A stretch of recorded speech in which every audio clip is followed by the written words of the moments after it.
Hello दोस्तों, तो कक्षा 9 की गणित के लिए आज हम लोगों का ये दूसरा लेक्चर है। और हम लोग संख्या पद्धति पढ़ रहे थे और संख्या पद्धति में हम लोगों ने बहुत सारी चीजें इसके पहले वीडियो में देखी थी, जैसे प्राकृतिक संख्याएं क्या होती हैं, पूर्ण संख्याएं क्या होती हैं, उसके बाद वास्तविक संख्याएं क्या होती हैं, परिमेय संख्याएं क्या होती हैं, अपरिमेय संख्याएं क्या होती हैं। तो इसी को आज हम लोग आगे बढ़ाते हैं। तो परिमेय संख्याएं हम लोगों ने क्या निकाला था, जिसको हम पी अपॉन क्यू यानी कि भिन्न के रूप में लिख सकते हैं। पी अपॉन यहाँ पे small P upon small Q के रूप में लिख सकते हैं। और इसको रिप्रेजेंट कैसे करते थे, क्यू से रिप्रेजेंट करते थे, कैपिटल क्यू से रिप्रेजेंट करते थे। ये हमें पता था, क्यू से हम लोग इसको दिखाते थे कि अगर क्यू लिखा है इसका मतलब है सारी की सारी परिमेय संख्या यानी कि रेशनल नंबर है, जिसको हम लोग पी अपॉन क्यू में लिख सकते हैं। कोई भी नंबर आप यहाँ पे लिख दीजिए 3, 2, 1 और नीचे कोई भी नंबर लिख दीजिए 6, 2, 1, 8, कोई वैल्यू लिख दीजिए जहां ऊपर और नीचे हम लोग सही मतलब भिन्न के रूप में लिख सकें। उसको हम लोग क्या बोलते थे, परिमेय संख्या। अपरिमेय संख्या क्या होती थी, जिसको हम भिन्न के रूप में नहीं लिख सकते। जैसे हम यहाँ पे अगर बात करें √2 की, तो √2 की वैल्यू हमें नहीं पता, उसकी वैल्यू हम लोग निकाल ही नहीं पाते। तो उसको सही बटा में कब लिख पाएंगे, जब हमें उसके बारे में पता होगा। सही बटे में कब लिख पाएंगे, जब हमें उसकी एग्जैक्ट वैल्यू पता होगी क्या होगा, तो हम उसको सही बटे में लिख पाएंगे। तो यहाँ पे अगर हम लोग √2 की बात करें तो √2 का अगर हम लोग मान निकालें तो √2 का मान जो होगा वो होता है 1.414। ये हम मानते हैं कि इतना ऐसे हम काम चला लेते हैं, लेकिन अगर इसका असली मान निकाला जाए तो ये कभी खत्म ही नहीं होगा। ये इस तरह से होगा 1, 2, इसके बाद 1, 3, 5, 6, 2, 3, 7, ये बढ़ता ही आएगा। इसको आप लिखते जाए, कभी खत्म नहीं होगा। तो जब ये कभी खत्म ही नहीं होगा तो हम इसको कभी भी दशमलव के फॉर्म पी अपॉन क्यू के फॉर्म में नहीं लिख पाएंगे। तो ये तो थी परिमेय संख्या और अपरिमेय संख्या। अब अगर हम इन सब दोनों को मिला दें, परिमेय और अपरिमेय दोनों को मिला दें, तो बनती थी वास्तविक संख्या। इतना तो हम लोग अभी तक पढ़ चुके थे। अब हम लोग इसके आगे बात करते हैं। तो जैसा कि मैंने आपको कल एक एक्सरसाइज कराई थी और उसके बाद बोला था कि आप आगे के उदाहरण लगा सकते हैं, तो आज मैं दूसरी एक्सरसाइज भी करा देता हूं। सबसे पहले दूसरी एक्सरसाइज में जो क्वेश्चन है उनको कर लेते हैं, फिर उसके बाद आगे की बात करेंगे। तो सबसे पहले हम लोग यहाँ पे नंबर लाइन पे √2 को रिप्रेजेंट करना सीख लेते हैं। जैसे √2, इसको लाइन पे, ये हमारी जो लाइन थी, ये लाइन होती थी, यहाँ पे 0 है, यहाँ पे 1 है, यहाँ पे 2 है, यहाँ पे 3 है, यहाँ पे 4 है, और यहाँ पे -1 है, यहाँ पे -2 है, यहाँ पे -3 है। इस तरह से है। तो हमारा √2 की वैल्यू कितनी आती है, 1.414 ... मतलब 1.4 से ज्यादा आती है। तो ये 1 और 2 के बीच में होगा कहीं। तो इसको रिप्रेजेंट कैसे करते हैं, तो रिप्रेजेंट करने के लिए सबसे पहले हमें एक और फॉर्मूला पता होना चाहिए। हम लोग बात कर लेते हैं पाइथागोरस थ्योरम की। पाइथागोरस हम लोगों ने कक्षा 8 में पढ़ा होगा। पाइथागोरस का नियम क्या कहता था कि जब भी ऐसा कोई त्रिभुज बनता है, ऐसा त्रिभुज, इसमें एक कोण 90 अंश का होता है। ये कोण 90 अंश का दिख रहा है, तो ये कोण 90 अंश का हो। अब एक त्रिभुज कैसा भी बन सकता है। 90 अंश का कोण यहाँ बन सकता है, जरूरी नहीं है कि वहीं बने, कहीं भी 90 अंश का कोण बन सकता है। तो यहाँ पे कोई वैल्यू होगी, मान लीजिए इसकी वैल्यू है a और इसकी वैल्यू है b। तो ये जो 90 अंश के कोण के सामने वाले वैल्यू होती है, ये हमेशा इस तरह से निकाली जाती है, a का स्क्वायर प्लस b का स्क्वायर। ये पाइथागोरस का थ्योरम है। तो वहां पे हम इसको बोलते हैं आधार, इसको बोलते हैं लंब, इसको बोलते हैं कर्ण। तो कर्ण जो होता है, कर्ण की वैल्यू जो होती है, इसको बोलते हैं लंब, इसको बोलते हैं आधार, और जो सबसे लंबी, इसको आप बदल भी देंगे तो कोई फर्क नहीं पड़ेगा। आप इसको लंब कह दीजिए, इसको आधार कह दीजिए, तो कोई दिक्कत नहीं होती। बट जो खड़ा होता है उसको बोलते हैं लंब, और जो नीचे बना होता है उसको बोलते हैं आधार, और इसको बोलते हैं कर्ण। बस इसको नहीं बदल सकते आप, क्योंकि ये सबसे बड़ा होता है और ये 90 अंश के सामने वाला होता है। तो यहाँ पे कर्ण की जो वैल्यू होती है, कर्ण बराबर होता है √, लंब का स्क्वायर प्लस आधार का स्क्वायर।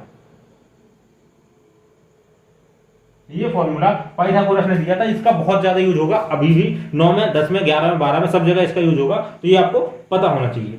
अब हम लोग यहाँ पे √2 की बात करते हैं। तो √2 कैसे निकलेगा, तो अगर हम इसको इस तरह से त्रिभुज बनाए, आप इसको इसे समझिए, इस तरह से त्रिभुज बनाए जिसमें इसकी लंबाई है 1, इसकी लंबाई है 1। तो जब इसका निकालेंगे तो क्या हो जाएगा, √1 का स्क्वायर तो 1 ही आएगा, प्लस 1 का स्क्वायर 1 ही आएगा, तो ये हो जाएगा √2।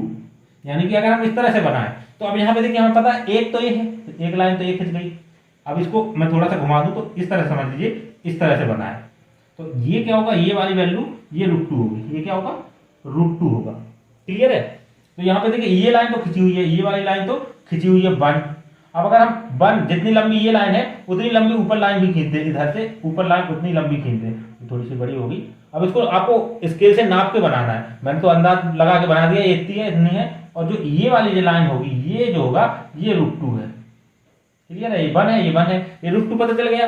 अब अगर हमें इस लंबा लाइन पे निकालना है तो √2 कैसे निकलेगा, तो आपको परकाल चलाना आता होगा, परकाल में पेन से लगाइए और इस तरह से चाप रखिए कि ये इस तरह से आए, इधर से इधर एक हिस्सा रखेगा, दूसरा इधर, और इसको चाप इस तरह से, इसको इधर से घुमा, इधर रखा है, इधर से घुमाते जाइए, तो इस तरह से घुमाते हुए ये जहां जिसको काटेगा यहां से घूमेगा ऐसे ऐसे ऐसे, यहाँ पे जहां भी काटेगा ये यहाँ पे क्या होगा, √2 की वैल्यू यहाँ होगी, क्लियर है।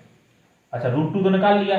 अब आपको एग्जाम में आ गया कि आप 3 के लिए निकालिए, √3 के लिए निकालिए। तो √3 कैसे निकलेगा, तो इसको भी हम कैसे कर सकते हैं, 1 + 2 इस तरह से कर सकते हैं, 1 + 2, यानी कि अगर हम इसको और सिंप्लीफाई करें तो यहाँ पे आ जाएगा 1 का स्क्वायर प्लस √2 का स्क्वायर, तो रूट से स्क्वायर से रूट कट जाता है, तो यानी कि अब हमें √3 निकालना है।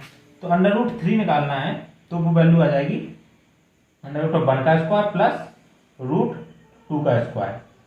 अब हमें समझ में आ गया होगा कि हमें फिर से त्रिभुज बनाना है जिसमें एक तो लंबाई हो 1 और दूसरी लंबाई हो कितनी, √2। तो अब हमें √2 तो पता है, √2 ये है, हमें लंबाई कितनी बनानी है, 1। तो एक लंबाई की इस पे 90 अंश का कोण बनाते हो, तो 90 अंश का कोण यहां बनेगा, तो एक लंबाई की ये लाइन खिंच गई, एक लंबाई की ये लाइन खिंच गई। अभी √2 के लिए इतना हो गया। अगर आपसे √2 पूछा जाए, अगर √3 पूछा जाए तो क्या करना है, तो हमने यहां बता दिया √3 कैसे निकलेगा। √3 निकालने के लिए हमें क्या करना है, इसमें एक और लाइन बनानी है 90 अंश का कोण, ये 90 अंश का था, यहाँ पे ये वाला 90 अंश का होगा, और ये जो लाइन होगी ये क्या होगी, √3 होगी। अब यहाँ पे फिर से वही करना है, यहाँ से और यहाँ पे परकाल लेना है, ये √2 के लिए ऐसे परकाल लिया था, यहाँ पे कटा था, √3 का ये परकाल यहाँ से घुमाएंगे, यहाँ से ऐसे ऐसे घूमते हुए ये यहाँ पे जहां पे जाके यहाँ पे काटेगा, ये √3 हो जाएगा। अब अगर हमें √4 बनाना है तो √3 है, इसमें एक और ऐड करना है, तो यहाँ पे 90 अंश का कोण बनाएंगे, ये 90 अंश का कोण बनना चाहिए, ये ध्यान रखना है। तो यहाँ पे √2 ये √4 ये हो जाएगा, ये क्या हो जाएगा, √4। तो ये सीधे जाके कहाँ काटेगा, ये 2 पे काटेगा, ये फिक्स 2 पे काटेगा, क्योंकि √4 की वैल्यू कितनी होती है, 2। लेकिन हम मान लो √5 पूछा जाए तो यहाँ पे एक और लाइन खींच देनी है, और इस तरीके से हमें बढ़ते जाना है। इस तरीके से हम बढ़ते जाएंगे तो हमें जितने की वैल्यू निकालनी है, जनरली आपसे √2 और √3 की वैल्यू ही पूछी जाएगी। तो ये तो मैंने आपको बता दिया। अब हम लोग एक्सरसाइज पे आते हैं। तो दूसरी एक्सरसाइज में पहला क्वेश्चन है, नीचे दिए गए कथनों को सत्य और असत्य बताइए। तो प्रत्येक परिमेय संख्या एक वास्तविक संख्या होती है। तो परिमेय संख्या जितनी भी संख्या है वास्तविक संख्या होती हैं, बिल्कुल होती हैं, क्योंकि वास्तविक संख्या में सारी की सारी संख्या होती है, जितनी परिमेय संख्या और जितनी अपरिमेय सबकी सब वास्तविक होती हैं। तो अगर हम लोग बात करें कोई भी संख्या उठा ले परिमेय की, वो वास्तविक होगी, हाँ बिल्कुल होगी। एग्जाम्पल के लिए यहाँ पे 2/3, 4/5 कोई भी नंबर ले सकते हैं आप। दूसरा है संख्या रेखा पर बिंदु √m रूप का है, जहां m एक प्राकृतिक संख्या है। अच्छा, ये कह रहा है कि यहाँ पे हम जितने भी पॉइंट हैं, जितने भी वैल्यू हैं, उनको हम रूट के रूप में लिख सकते हैं, √m के रूप में लिख सकते हैं। तो ये बिल्कुल गलत है। क्यों? क्योंकि प्लस वाले तो सारी लिखी जाएंगी रूट के रूप में, माइनस वाली नहीं लिखी जाएंगी। किसी का भी रूट -2 नहीं होता, क्योंकि रूट के अंदर से जब रूट के अंदर से कोई संख्या बाहर आती है तो उसकी वैल्यू क्या होती है। अगर हम यहाँ पे -3 लिख दें तो इसके लिए हम निकाल ही नहीं पाएंगे, तो ये हमारा असत्य है। तीसरा क्वेश्चन है, प्रत्येक वास्तविक संख्या एक परिमेय संख्या होती है। गलत है। प्रत्येक वास्तविक संख्या में क्या आती है, परिमेय संख्या भी आती है, अपरिमेय संख्या भी आती है। तो अगर हम कहें √2 परिमेय संख्या भी है, अपरिमेय संख्या भी है, वास्तविक संख्या है, लेकिन √2 हमारे क्या परिमेय संख्या नहीं होती। ये पूछ रहे हैं प्रत्येक वास्तविक संख्या परिमेय संख्या होती है, नहीं होती। अब आता है, क्या सभी धनात्मक पूर्णांकों के वर्गमूल अपरिमेय होते हैं? धनात्मक पूर्णांक के जो वर्गमूल होते हैं, धनात्मक पूर्णांक मतलब 2, 3, 4, 5, इनके जो वर्गमूल होते हैं वो परिमेय होते हैं, ये हमें बताना है। तो यहाँ पे हम आंसर दे देंगे कि नहीं, अपरिमेय नहीं होता। क्यों? √4 की वैल्यू निकालो, कितना आएगा 2। 2 एक परिमेय संख्या है, तो जरूरी नहीं है कि इसकी वैल्यू अपरिमेय आए, परिमेय आ सकती है। अगला क्वेश्चन जो यहाँ पे है वो यहाँ पे दिखाया है, √5 को दिखाना है, √5 को नंबर लाइन में दिखाना है। तो जैसे मैंने आपको बताया 3 तक पहुंचे थे, 4 तक पहुंचे थे, फिर एक लाइन खींचेंगे। ये मेरा थोड़ा सा आप जब स्केल से खींचेंगे तो ये लाइन इस तरह से नहीं आएगी, ये लाइन इस तरह से जाएगी, और ये √3 इधर नहीं आके इधर होगा। तो √5 जब होगा वो इधर जाएगा, तो √5 इधर होगा, और जब इसको डॉट डॉट डॉट करते हो जाएंगे तो ये यहाँ कहीं काटेगा। तो इस तरीके से बन जाएगा। तो ये तो सारी एक्सरसाइज कंप्लीट हो गई। दूसरी एक्सरसाइज कंप्लीट हो गई। कर लेते हैं थोड़ा सा दशमलव पे, तो मैं इस सबको हटा देता हूँ और थोड़ा सा दशमलव पे फोकस करते हैं। आपको ये समझ में आ गया होगा इतना जो भी मैंने आपको बताया कि कैसे एक्सरसाइज करनी है। अब हम लोग बात करते हैं दशमलव के बारे में। तो अगर हम लोग यहाँ पे कुछ संख्या ले लें, जैसे 10/3 ले लें, 10/3 हो गया, 7/8 ले लें, और जो एक बुक में आपकी दी हुई मैं वही ले लेता हूँ। तो अगर इसका भाग दें तो देखिए 10 का हम भाग देते हैं, 3 का भाग देते हैं 10 में, या 3 का भाग 1 में देते हैं, तो यहाँ पे आ जाएगा 3 का 9 बचा 1। फिर यहाँ पे क्या होगा, दशमलव लग जाएगा और दशमलव बढ़ेगा तो यहाँ पे 0 बढ़ जाएगा। फिर से 3 का भाग देंगे तो 3 का 9, 3 का 9, फिर से क्या बचेगा, 1 बचेगा। यहाँ भी 1 बच रहा था, यहाँ भी 1 बच रहा था, फिर से 10 हो जाएगा। फिर से भाग देंगे 3 का 9, फिर से 1 बचेगा। यानी कि इस केस में क्या बच रहा है, हमारा जो हमारा 1 हमेशा बच रहा है, और ये 3 3 3 3 3 3 ऐसे बढ़ता जाएगा। ये 3 3 3 3 बढ़ता जाएगा, कभी खत्म नहीं होगा, क्योंकि हर बार 1 ही बचेगा। तो ये तरीका तो ये होगा। दूसरा, अगर हम इसको 7/8 से 8 का भाग दें 7 में तो नहीं जाएगा, तो 0 लगा के दशमलव लगा दिया, 0 लगा के दशमलव लगा दिया। अब ये 70 हो गया, तो ये 8 बार जाएगा, तो ये 64 हो जाएगा, बचेगा कितना, 6। फिर 8 का भाग देंगे, ये 0 हो जाए, बढ़ जाएगा। 8 का भाग देंगे, 8 7 56 हो जाएगा। फिर भाग देंगे, कितना बचेगा, ये बचेगा 4, और ये फिर 40 हो जाएगा, 8 पंचे 40 हो जाएगा। ये यानी कि पूरा का पूरा दशमलव में कट जाएगा। तो ये दूसरा तरीका हुआ। ये देखिए ये एक जैसा शेष आ रहा है। अब आते हैं 1/7 पे। अच्छा, इसको लिखते कैसे हैं, अब ये 3 3 3 3 3 3 3 3 तो ये लिखता ही आया, कभी खत्म ही नहीं होगा। तो जब हमें पता है कि एक ही चीज बार बार आ रही है तो उसको इस तरह से लिख सकते हैं, 3.3, और उसके ऊपर एक डंडा खींच देते हैं। इसका मतलब ये है कि इस नंबर को कितने बार भी लिख सकते हैं। कई बार इस तरह से आएगा 1.272727। अब इसमें क्या हो रहा है, 27 27 27 या फिर 27 27 बार बार आ रहा है, तो हम 27 27 को हटा देंगे, या फिर डंडा खींच देंगे। इसका मतलब क्या है, 27 हम कितनी बार भी लिख सकते हैं। तो इसको लिखने का आसान सा तरीका होता है। अब हम तीसरा सवाल और कर लेते हैं। तीसरा जो है उसको देख लेते हैं, 1/7। 1/7 को हम लोग देखते हैं, 7 का भाग देना 1 में, तो यहाँ पे दशमलव 0 के बाद दशमलव लग जाएगा, तो ये 10 हो जाएगा। 7 एकम 7, 7 एकम 7, यहाँ पे कितना बचा, 3। अब देखिए यहाँ पे 3 शेष बचा, मैं यहाँ पे 3 शेष बचा, तो हमने इसको क्या कर दिया, 30 कर दिया। अब यहाँ पे कितना हो जाएगा, 7 किया 21, 7 को 28। अब यहाँ पे कितना शेष बचा, यहाँ पे 2 बचा, अभी 3 बचा था, अब 2 बचा, तो यहाँ 20 हो जाएगा, 7 दूनी 14। अब कितना बचा, अब यहाँ पे 6 बचा। अभी देखिए 3 बचा था, 2 बचा, अब 6 बचा, 6 बचा, तो अब ये 60 हो जाएगा। तो ये आपको दिख नहीं रहा होगा, इसको मैं ऊपर लिख देता हूँ, इसको मैं यहाँ लिख देता हूँ। 7 का भाग 10 में देना है, 1 में देना है। सबसे पहले 0 के बाद दशमलव लगा, तो ये 10 हो गया। 7 एकम 7, बचे कितना, 3, यहाँ पे 30 हो गया। 7 चौके 28, तो ये कितना बचा, यहाँ पे 2 बचा, ये कितना हो गया, 0 बढ़ जाएगा, तो 7 दूनी 14। अब यहाँ पे कितना बचा, 6 बचा, तो 0, यहाँ पे फिर से 0 बढ़ जाएगा, तो ये 60 हो जाएगा। 7 8 56, 8 टाइम गया, तो 56 हो जाएगा। फिर कितना बचेगा, 4 बचेगा, 4 बचा, फिर से 0 हो जाएगा, तो 7 पन्ना 35, तो ये 35 हो गया। फिर से कितना बचा, 5 बचा, तो कितना बचा, 5 बचा। उसके बाद ये 0 बढ़ेगा, ये 50 हो जाएगा। 7 7 49, 49। अब कितना बचा, 1 बचा। तो देखिए शुरुआत में कितना था, 1 था, फिर से 1 आने लगा। शुरुआत में कितना था, 1 था, फिर से 1 आने लगा। तो जैसे ही रिपीट होगा, देखिए अभी मैं बताता हूँ, समझाता हूँ। 7 का और भाग दीजिए आप अपना, यहाँ पे 1 बचा, तो यहाँ पे फिर से भाग दीजिए, तो 7 एकम 7, 10 था, तो 7 एकम 7 बचा कितना, शायद नीचे दिख नहीं रहा होगा, तो मैं इसको यहाँ लिख देता हूँ, इसके आगे यहाँ लिख देता हूँ। यहाँ पे 1 बचा था, 1 की जगह कितना कर दिया, 10, 7 एकम 7, इसको मैं यहाँ लिख दे रहा हूँ, बस इतना समझिए। 7 एकम 7, फिर कितना बचा, फिर 3 बचा, तो फिर से 30 हो गया। 7 चौके 28, 7 चौके 28, फिर कितना बचा, 2 बचा। देखिए पहले 1 आया था, 1 यहाँ पे आया, फिर उसके बाद 3 आया, तो 3 आया, फिर 2 आया, तो 2 आया, यानी कि फिर से वापस से आने लगा। तो यहाँ पे भी देखिए, यहाँ पे 1 के बाद आपका यहाँ पे, सॉरी मैं 1 लिखना भूल गया था, यहाँ पे मैंने सही लिखा था, यहाँ पे मैंने जब यहाँ से यहाँ लिखा 7 एकम 7, पहली बार का लिखना भूल गया था, 7 चौके 28 से लिखना शुरू किया था। तो यहाँ पे देखिए 1 4 2 8 5 7, फिर 1 4, यानी कि यहाँ से फिर से रिपीट होने लगा। तो इतना का इतना पूरा का पूरा बार बार आएगा। अब 1 4 2 8 5 7 फिर से आएगा, फिर वो 1 4 2 8 5 7 फिर से आएगा। तो हमें पता है कि ये वाला हिस्सा रिपीट हो रहा है। तो आप यहाँ पे हम देख सकते हैं कि हमें 3 तरह की चीज़ें मिली। एक या तो वो खत्म हो जाए, जीरो हो जाए, तो ये तो सीधा का सीधा आंसर सॉल्व हो गया, खत्म हो गया। दूसरा है कि एक ही नंबर रिपीट हो, तो ये रिपीट किस तरह से होगा। दूसरा वो बहुत सारे नंबर एक साथ रिपीट हो, इतने से इतने रिपीट हो, उनको इस तरीके से लिख सकते हैं।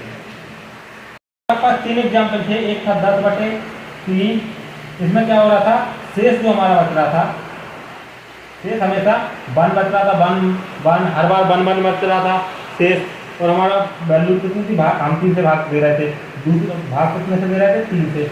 दूसरे में था 7/8, तो इसमें क्या बच रहा था शेष, इसमें बच रहा था 6, 4 और 0, 6 बचा, फिर 4 बचा, फिर 0, और ये 0 के बाद खत्म हो जाता है। तीसरा था 1/7, तो इसमें शेष कितना बच रहा था, इसमें बच रहा था 3, 2, पहले 3 बचा था, फिर 2 बचा था, फिर 6 बचा था, फिर 6 के बाद कितना बचा था, 4, 4 के बाद 5, 5 के बाद 1, फिर से 3, दोबारा से 3, 2, 6, 4, 5, 1, फिर से ये बार बार रिपीट होता रहता है। तो जैसे यहाँ पे 1 1 1 1 बार बार रिपीट होता रहता है, ये वाली वैल्यू भी बार बार आती रहती है। तो यहाँ से हमें 3 चीज़ें समझ में आई। तो यहाँ से हमें 3 चीज़ें समझ में आई। पहला वाला ये हिस्सा तो उसको भूल जाइए, क्योंकि ये तो हम लोग दशमलव में सॉल्व करेंगे, 2 या 3 अंक तक हो जाएगा, तो ये तो सिंपल सा तरीका हो गया। दूसरा है कि जो एक ही चीज़ बार बार रिपीट हो रही है, तो इसको हम कैसे लिखते हैं, यहाँ पे आ जाएगा 3.3, और ये 3 बार बार रिपीट हो रहा है, तो इसको इस तरह से लिखेंगे। यहाँ पे क्या आएगा, 0.14,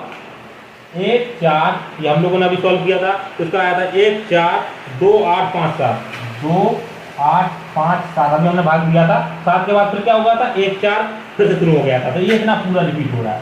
तो इसको हम लोग ऐसे लिखेंगे। तो जब भी हम लोग दशमलव में चीज़ें लिखेंगे और जब वो चीज़ें बार बार एक जैसी आने लगे, तो उसको हम क्या करते हैं, उसके ऊपर बार लगा देते हैं। ये आपको याद रखना है कि अगर जैसे यहाँ पे लिखा है 1.27, तो यहाँ पे 27 बार बार आ रहा है, तो हमें बार बार लिखने की जरूरत नहीं है, ये बार बार आ रहा है, इसके ऊपर बार ये डंडा खींच दिए, इसका मतलब क्या है कि हमें बार बार लिखने की जरूरत नहीं है।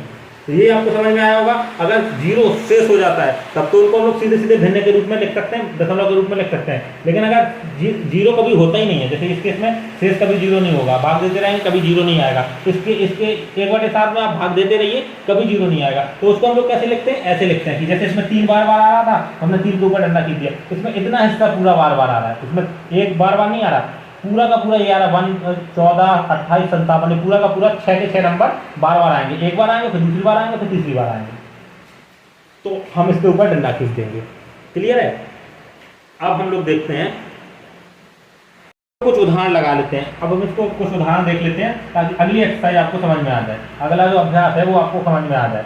तो यहाँ पे अगर हमें कोई नंबर दे दिया, जैसे हमें नंबर दे दिया, मैंने आपको बताया था नंबर अगर हमें कोई दिया है उसको भिन्न में बताना है, 5.2682, ये हमें नंबर दिया है, मान लीजिए, ठीक है, ये हमें कोई नंबर दिया है। अब हमें इसकी भिन्न बनानी है, तो भिन्न बनाने के लिए सबसे सिंपल तरीका क्या था, हमने कहा दशमलव हटाइए, दशमलव के नीचे 1 लिखिए, उसके आगे 0 0 0 0 लिख दीजिए, तो हम इसको, ये हमारी भिन्न बन गई। अब चाहे तो आप इसको 2 से काट के छोटा कर लीजिए, 2 से काट लीजिए, 4 से काट लीजिए, जिससे काटना है काट के छोटा कर लीजिए, वरना ऐसे ही रहने दीजिए, तो ये भिन्न बन गई। अब ये भिन्न तो बन जाती है, ऐसे दशमलव वाली नंबर कितने भी आएंगे, 5.128 इस तरह से भी आएगा, तो इसमें क्या करेंगे, इस दशमलव हटाएंगे, इसके नीचे 0, सॉरी इसके नीचे 1 लिखेंगे, तो 0 0 0, इससे 0 बढ़ा देंगे, जितने संख्या होंगी, 1 2 3 थी तो यहाँ पे 3 संख्या, 1 2 3 4 थे तो यहाँ पे 4 संख्या, तो इस तरह से भिन्न बना लेते हैं। लेकिन अगर ऐसी संख्या आ जाए, जैसे अभी हम लोगों ने देखा था कि 0 दशमलव यहाँ पे आ गया, मान लीजिए 0 दशमलव, यहाँ पे हमारा आ गया 0.3 3 3 3 3 3 3 3, ये कभी खत्म नहीं हो रहा, डॉट डॉट लगा है, तो इसको हम लोग कैसे लिख सकते हैं, ये कभी खत्म ही नहीं हो रहा जब, तो इसको हम लोग इस तरह से लिख सकते हैं कि हमारे पास जो वैल्यू है, या फिर इसको हम और कैसे लिख सकते हैं, अभी मैंने आपको बताया था, इसको लिख सकते हैं 0.3 और 3 के ऊपर डंडा, क्योंकि 3 बार बार रिपीट हो रहा है। अभी वो 10/3 था, उसको हम लोग कैसे लिख सकते हैं, 3.3 3 3 3 3, तो 3.3 के ऊपर डंडा, और ये डंडा हमेशा दशमलव के बाद लगाना, कभी ऐसा नहीं ये 3 भी तो रिपीट हो रहा है, 3 3 3 3 आ रहा है तो इसके ऊपर डंडा लगा दिया, नहीं, हमेशा डंडा दशमलव के बाद वाले के ऊपर लगता है, क्योंकि दशमलव के बाद वाली चीजें बार बार आएंगी, ये कभी बार बार नहीं आएगा, एक तो ये तो कितनी बार, जितना भी बड़ा हो एक बार खत्म हो जाएगा, दशमलव के बाद वाली चीजें कभी खत्म नहीं होंगी। तो अब हमें इसको भिन्न में बनाना है, P/Q के रूप में लिखना है, भिन्न बनानी है इसकी, कैसे बनाएंगे, तो इसके लिए देखिए इसमें कितने नंबर रिपीट हो रहे हैं, भिन्न बनाने के लिए सिंपल सा, जब संख्या बार बार आ रही हो तो उसमें हमें सिर्फ ये देखना, मान लीजिए हम डॉट डॉट डॉट इतने सारे ना लिख के इतने लिख दिए, जब भी संख्या रिपीट हो रही, कितनी रिपीट हो रही है, इसमें 1 रिपीट हो रही है, 3 रिपीट हो रहा है, मतलब एक संख्या रिपीट हो रही है, 3 बार बार आ रहा है, 3 बार बार आ रहा है, और अगर जैसे 1.272727 इसमें कितनी रिपीट हो रही है, इसमें दो दो संख्या रिपीट हो रही है, ये दो बार बार आ रही हैं। तो जब भी जितनी संख्या रिपीट हो रही है उतने से गुणा कर देना। जैसे इसमें एक संख्या रिपीट हो रही है तो इसमें कितने से गुणा करना है हमें, 10 से। तो इसमें दो संख्या रिपीट हो रही है तो इसमें कितने से गुणा करना है, 100 से। इसमें कितने से गुणा करना है, 100 से। लेकिन उसके पहले हमें करना क्या है वो समझ लीजिए। अब इसको हमें भिन्न बनाना है। भिन्न बनाना है तो हम क्या कर लेंगे, इसको मान लेंगे x बराबर कितना हो गया, 0.33333 और आगे डॉट डॉट डॉट, मतलब कितनी बार भी लिख लें, जितनी बार आप लिखना चाहें। तो ये हमें पता चल गया कितना होता है, ठीक है ना। अब हमने क्या किया, 10 का गुणा कर दिया, पूरे में 10 का गुणा कर दिया। 10 का गुणा हमने देखा था कि जब भी हम गुणा करते हैं तो बराबर के इस तरफ भी गुणा होगा, बराबर के इस तरफ भी गुणा होगा। तो इस तरफ तो हो गया 10x, इस तरफ क्या होगा 0.333 dot dot dot dot x। तो x को चाहे आगे लिख दीजिए या पीछे लिख दीजिए। तो इसमें 10 का गुणा हो गया, तो 10 का गुणा होगा तो गुणा 10। अब देखिए जब 10 का गुणा, ये पूरे इक्वेशन में गुणा था, इस तरफ और इस तरफ दोनों तरफ गुणा कर दिया। यहाँ तो हो गया 10x, ये हो गया। 10 का गुणा करेंगे तो देखिए 10 का गुणा करेंगे तो हमें पता है 3.1 में गुणा करते हैं 10 का तो क्या होता है 31 हो जाता है, मतलब 1 पीछे खिसक जाता है। तो ये दशमलव कहाँ खिसक जाएगा, यहाँ खिसक जाएगा। 10 से गुणा करेंगे तो एक जितने इसमें जीरो होंगे उतना दशमलव पीछे की तरफ खिसकता जाता है। तो यहाँ पे कितना हो जाएगा 3.3333 डॉट डॉट डॉट। ये समझ में आया, 3 अब यहाँ पे 10x तो ऐसे ही रहेगा बराबर 3 को हम ऐसे लिख सकते हैं, जैसे 3.1 लिखा है इसको हम क्या लिख सकते हैं 3 प्लस 0.1। इसको हमने क्या किया 3 लिखा, इसको अलग कर दिया 0.333 डॉट डॉट डॉट, इसको अलग कर दिया। अब देखिए अलग कर दिया। अब यही वाली वैल्यू हमने x क्या माना था, x को माना था ये वाला, ये x था, तो ये वाला दोबारा से x बन गया ना। तो ये पूरा का पूरा हट जाएगा और इसकी जगह क्या आ जाएगा x। ये हो जाएगा 10x बराबर 3 प्लस x।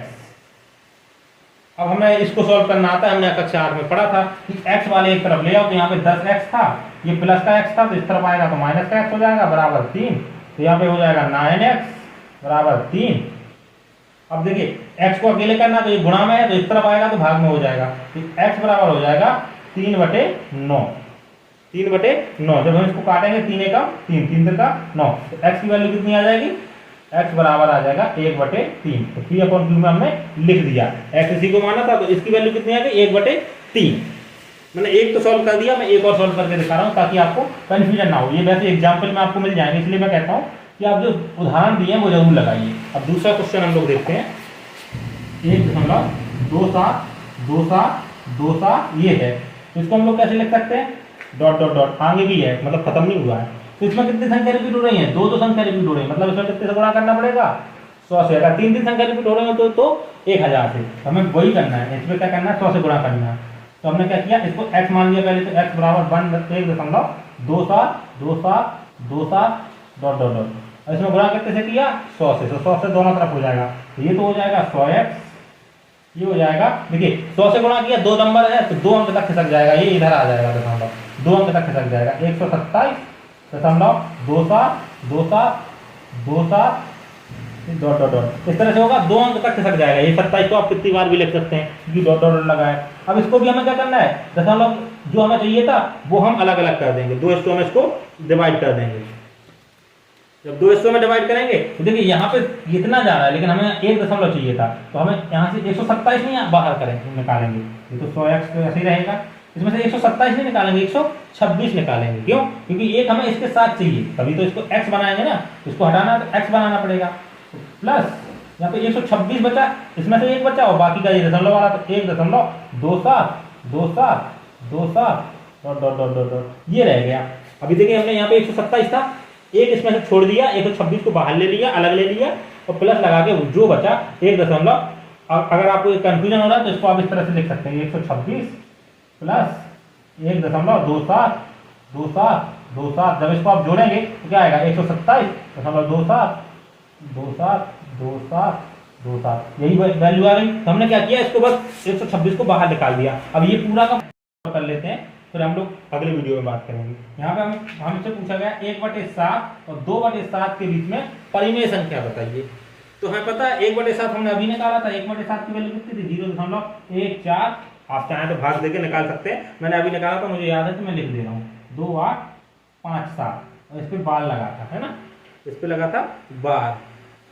और जब इसकी 2/7 की वैल्यू क्या हो जाएगी, इसका 2 गुना हो जाएगा। इसमें 2 का मल्टीप्लाई कर दीजिए, 2 का गुणा कर दीजिए, तो वैल्यू हो जाएगी 0.28 0.28 5 7 1 2 5 7 1 4। इसमें 2 का गुणा कर दीजिए तो ये हो जाएगी वैल्यू। अब हमें क्या करना है, इनके बीच की कोई संख्या लेनी है, इनकी इससे बड़ी इससे छोटी, तभी तो इन दोनों के बीच में आएगी। तो कोई भी ले लीजिए, 0.1 4 2 8 5 7 की जगह क्या लिख दें हम 8, इससे बड़ी हो गई, इससे छोटी है। और इसके बाद हम रिपीट ना करें, इसके बाद 1 2 1 3 1 2 1 8 1 5 6 इस तरह से कोई भी संख्या लिख दें, वो हो जाएगी। या फिर इसकी जगह हम क्या लिख दें, कोई और नंबर लिख दें, जैसे हम लिख दें 1, फिर उसके बाद 2 0 1 1 2 1 2 0, इस तरह से कोई भी संख्या लिख दें, बस वो रिपीट नहीं होनी चाहिए, जो आगे आ गया वही बार बार नहीं आना चाहिए। तो ये संख्या देखिए इससे बड़ी है, इससे छोटी है, इन दोनों के बीच की संख्या हो गई। तो इस तरीके से हम ये सवाल कर सकते हैं। हाँ, ये वीडियो थोड़ा सा मतलब अजीब था, आपको समझ में नहीं आया होगा बहुत सारी चीज़ें, लेकिन कोई दिक्कत नहीं है, ये आपको परीक्षा में नहीं पूछे जाएंगे, लेकिन आपको इनका पता होना चाहिए, 10 में आपके बहुत काम आएंगे। तो अगली वीडियो में हम लोग इसके आगे बात करेंगे। अभी तक आपको सारी चीज़ें समझ में आ गई होंगी, तो नेक्स्ट वीडियो में मिलते हैं।